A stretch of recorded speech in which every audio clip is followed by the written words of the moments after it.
სამინისტროებსა და უწყებებს შორის მიმდინარე მინიფეხბურთის ტურნირი დასრულდა. კულტურისა და ფინალურ მატჩში ერთმანეთს განათლების, კულტურისა და სპორტის სამინისტრო და ხელვაჩაურის მუნიციპალიტეტის გამგეობა შეხვდნენ.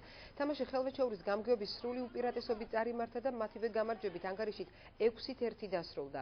ტურნირში მესამე ადგილი აჭარის ტელერადიო დეპარტამენტმა დაიკავა.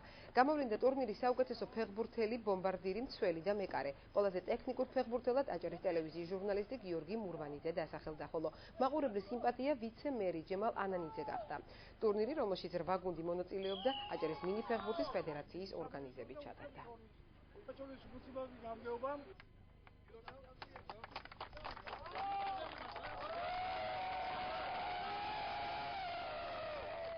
თამაში იყო ძალიან სამწუხაროდ წავაგეთ. ხელვაჩაურის მუნიციპალიტეტს მართლა ღირსეული გუნდი ყავდა, ღირსეულად გაიმარჯვეს აღნიშნულ ჩემპიონატში.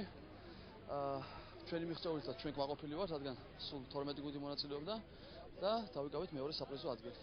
დიდი ემოციებით მოვედით ჩვენ დღეს აქ, ვაპირებდით გამარჯვებას, კიდევაც გავიმარჯვეთ და ხელვაჩაურის მუნიციპალიტეტმა აშვენა თავისი ძლიერება აჭარის რეგიონში.